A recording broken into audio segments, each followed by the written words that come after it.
Hey folks, welcome back to another 24 ounce Tuesday. Today it looks like we have extra innings.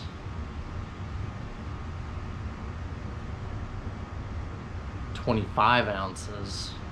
Cheers everybody, it's good to see you here.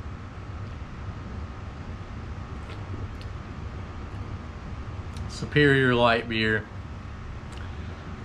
I'll tell you the beautiful thing about Michelob Ultras. I mean, they definitely advertise to the golf community. Of course, Bud Light, Coors Light, and even your light lagers from local craft breweries are great for the golf course because you can drink about 1,000 of them. But Ultra really like honed in on that market. You see the cart girls or guys come by, hey, you need a beer? May I interest you in a Michelob? So that's what we're sipping on today. Really nothing goes into choosing these beers. Usually it's just whatever I can find, because I find more often than not that the beer cooler section where the tall boys are kept, it's a very limited selection. I haven't seen a Bud Light in there. I haven't seen a Bud Heavy, Coors Light, Coors Heavy, Banquet. Like, I haven't seen any of those in the tall boy section of the beer cooler at any convenience store in a very long time. Must be tall boy season. Today, I thought I was gonna have to drink a damn chelada, and then I found the Michelob Ultra, and that sounded better. I hate tomato in my drinks. I mean, I'm not a ketchup guy. Too much tomato sauce makes me want to throw up. I love a good sliced tomato, but something about tomato products I just don't enjoy. Foodie Mike C, if you're listening, I'm gonna need your version of the chelada, and under those circumstances I'll try it. But I don't think I just want to go make up my own Bloody Mary or buy my own chelada from the convenience store. I'd do it for a video, but I don't want to have to suffer through it. I don't want to have to suffer through anything. Cheers, guys and gals. So it's, like I said, it's great to be back. Life comes back. Okay? What I mean by that, we just got some rain the other day. For the first time since my wife and I met some friends at the Willie Nelson concert, and we got rained out. He was in the middle of singing Mamas Don't Let Your Babies Grow Up to Be Cowboys, and just all of a sudden says, love you folks, good night. In the middle of the song. I get it. He's 90 years old or whatever. But the worst part of the rain was over. I don't know if maybe there was some lightning that I didn't know about. But talk about torrential downpour. Okay. So the other day, I'm sitting in the house, and you know how you hear when the rain just, when it hits all of a sudden, falls in a sheet? That's what happened. Jump up from the couch, scramble over to the window, look out. Our wind chimes are blowing, rain's blowing onto the sidewalk. So in my excitement, I run out to the garage, raise up the garage door, and wind is just blowing that damn rain across and into the garage, and it was fantastic. And like any dad, you know, I stood there in the garage door with a beer, staring out just at this rain falling on my yard, and the only thing that was going through my head was, boy, I bet the grass is soaking this up. Can't imagine how happy the grass must be. And I was just sitting there like feeling for the grass and how great that must feel, because the last time I mowed, I had dust blowing everywhere. I got a couple before and after shots. Before the rain, And I had watered it. I had been watering it a little bit during this part, not a lot. We were so behind on rainfall to a few days after the rain. And you can definitely tell where I do most of my beer chilling, you know, outside near the yard drain, because the grass is way greener up in this part of the yard. I'll drag the hose out on brew day and I'll get some water in this part of the yard more than the other parts of the yard. So hopefully the other comes back. At this point, I don't really care. I'm basically in fall mode right now, even though it's still truly summer. We've had some reprieve with the rain, some 80-degree days, but I'm pretty sure we're climbing back into the hundreds this week.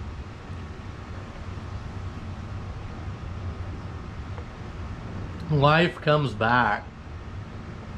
And not just for the vegetation after the rain, but the other day, I was sitting in the kitchen, hanging out on my laptop, and my wife comes in and says, "Look what I found, look what I found." She had just gotten back from the store, and she held a pumpkin spice candle under my nose. I'm not one of those people that get annoyed by all the pumpkin spice. Like, if you like your Starbucks pumpkin spice lattes, great.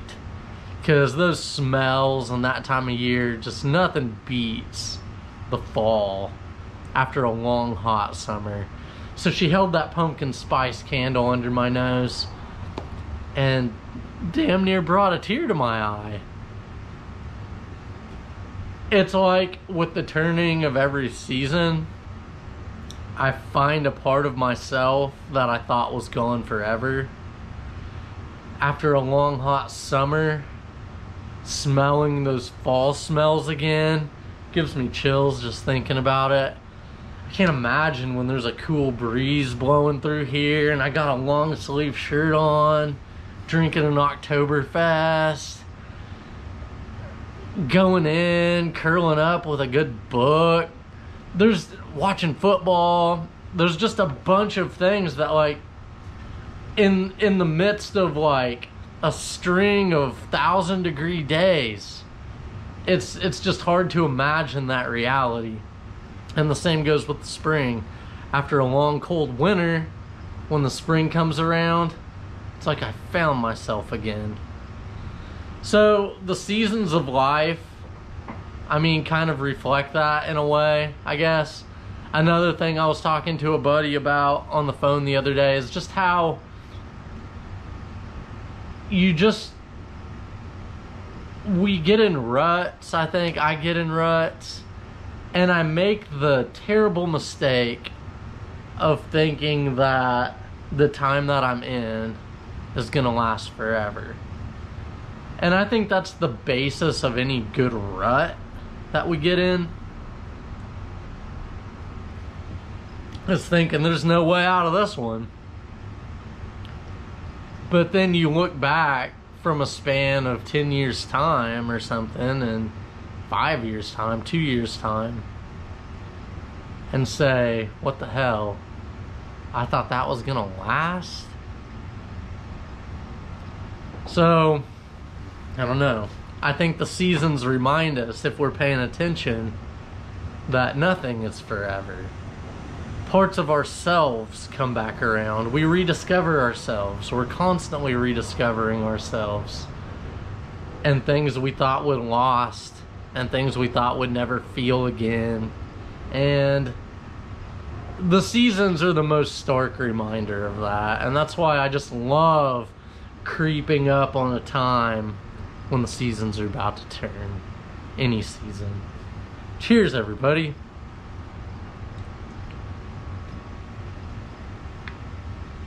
So I made hop samplers on Saturday.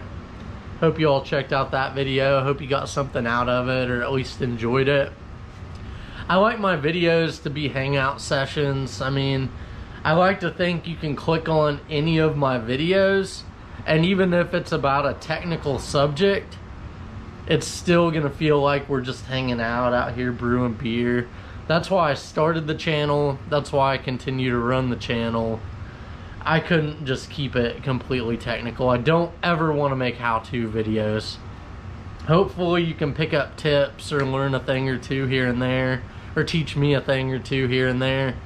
But at the base of it, I just want to hang out, drink some beers, and talk to you folks.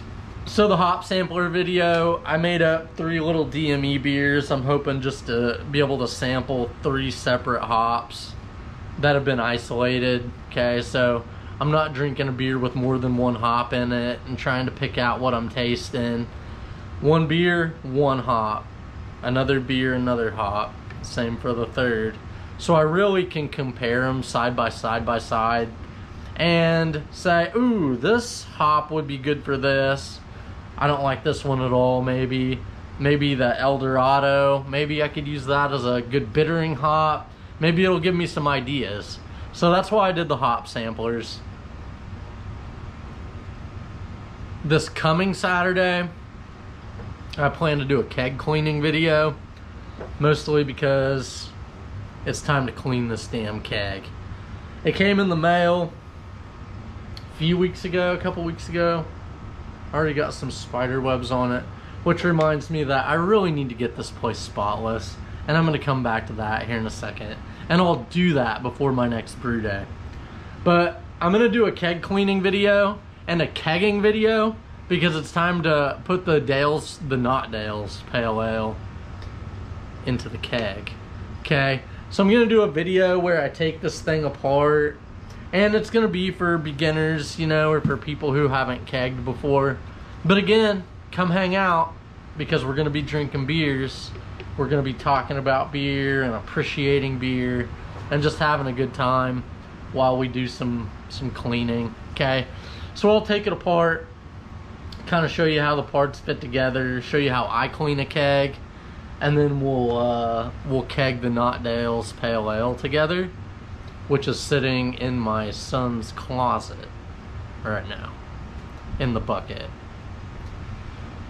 Nearby are the hop samplers against his wall. He doesn't sleep in there, he still sleeps in our room in his crib. So his room is kind of the beer room. Little does he know, it started as the beer room. I used to have my deep freeze back there where I'd lager, I'd ferment in the closet back there all the time. So I'm taking over his room until he's gonna sleep in the damn thing. That's how it's gonna be. Cheers, guys and gals. So back to the spotless. I haven't dusted these damn shelves yet, but I promise I'm gonna do it.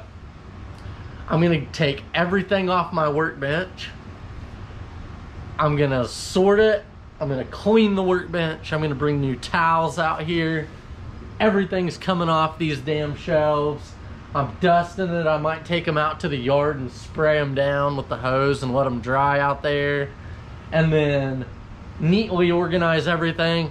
I've already cleaned my garage. If you saw last week's 24-ounce Tuesday, pulled everything out, swept, put it all back in an orderly fashion.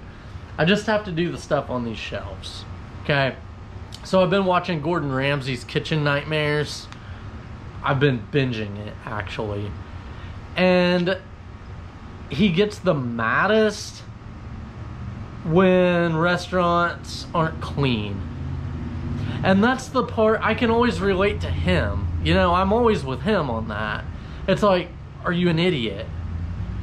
Well, I mean, I can't really speak.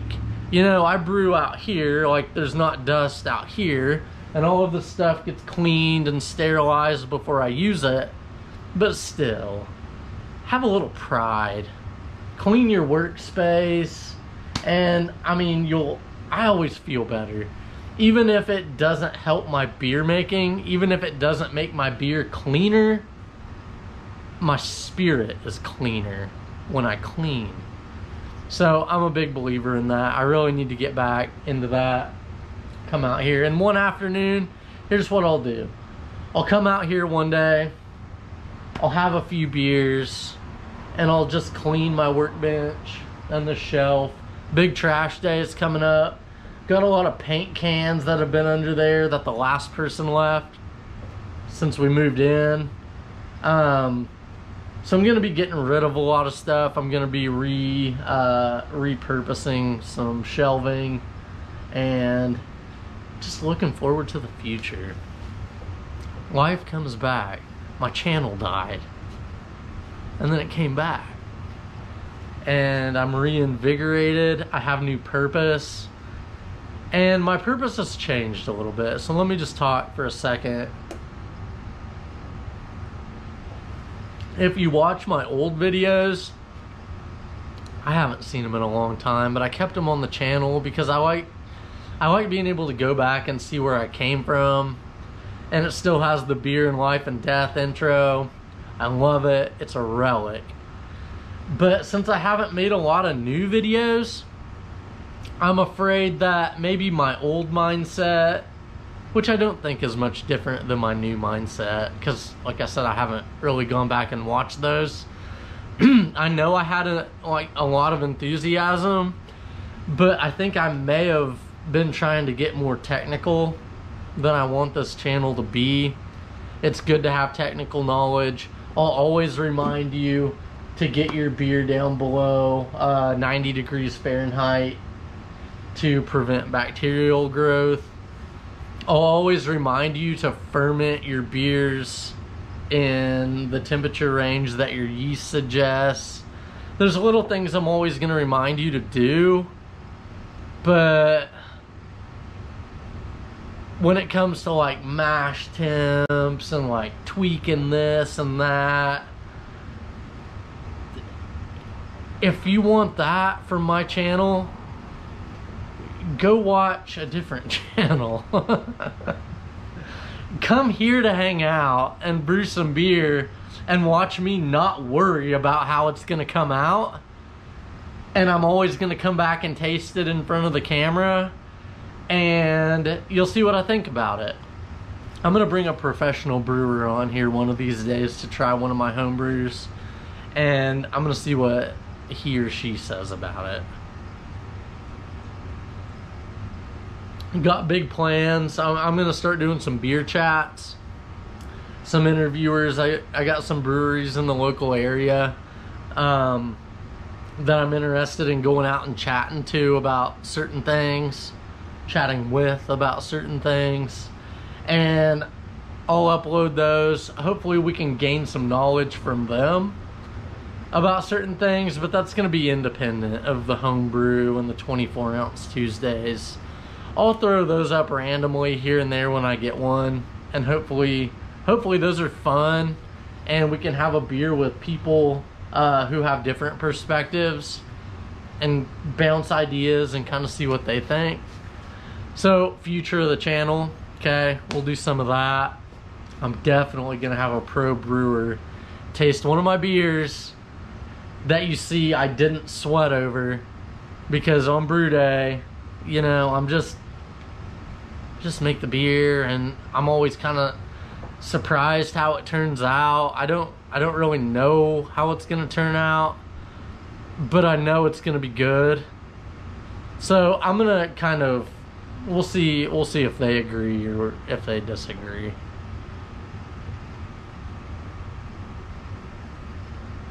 This channel is definitely for the rambling man or woman. I'm a rambling man.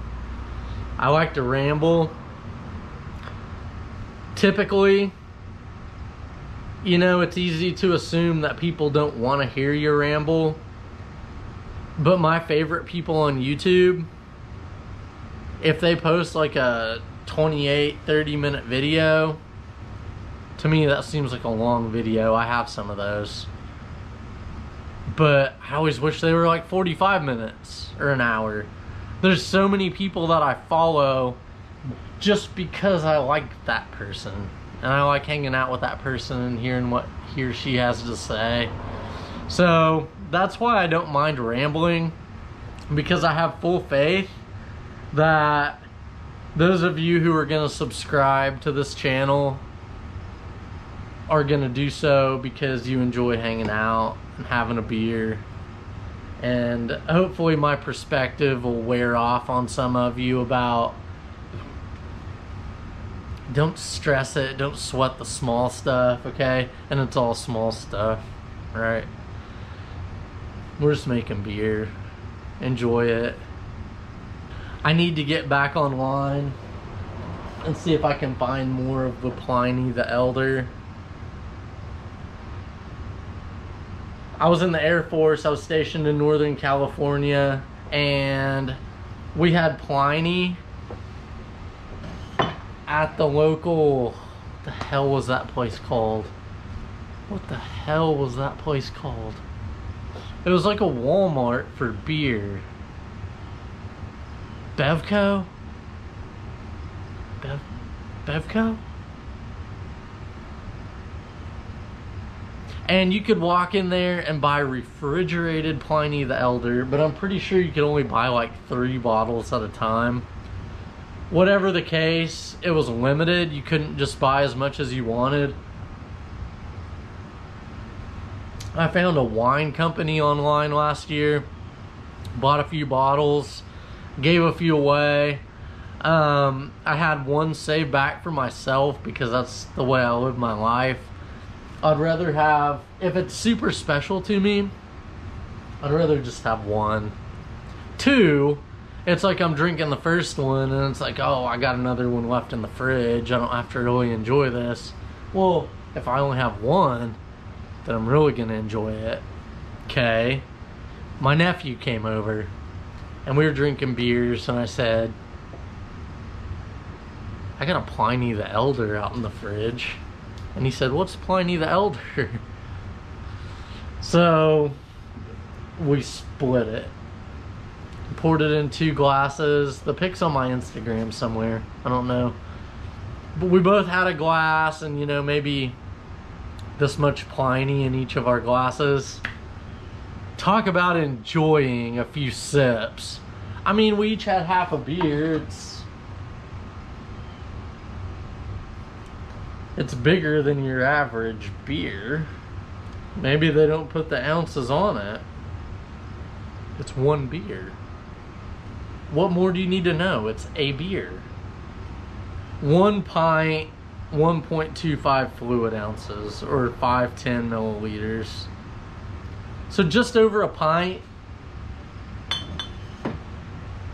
So half a pint of the Pliny, you can imagine. I mean, a pint, 16 ounces, so 8 ounces, a cup of beer. We shared a cup of beer, and it just happened to be Pliny the Elder, and it was so good. And I need to get back on there and see if I can find some more, because I don't know about you guys, it's hard for me to drink a lot of really heavy stuff during the summer. Not so much at nighttime, because my wife likes to keep our house freezing cold. So I can drink some heavier stuff and it's good. But for the most part, tend to drink some pretty light things, at least during the summer months. But we're on the edge. We're on the verge. We're crossing over. The wheels are turning and we're moving on to the fall, people. And it's going to be so nice and it's going to be so great. And I don't think a lot of you realize just how great it's going to be here in the way the summer's gone, maybe in 2 months. So August, September, October. By the end of October, we'll be having some good times again.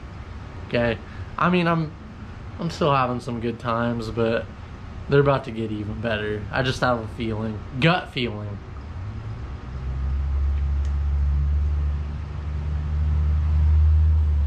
I'm not gonna linger at goodbye this time. It's never goodbye. It's see you on down the road. Our paths will cross again if you subscribe to my channel. If you don't, check back in. I'm sure you'll see the new me next time. Cheers. What more could there be to say?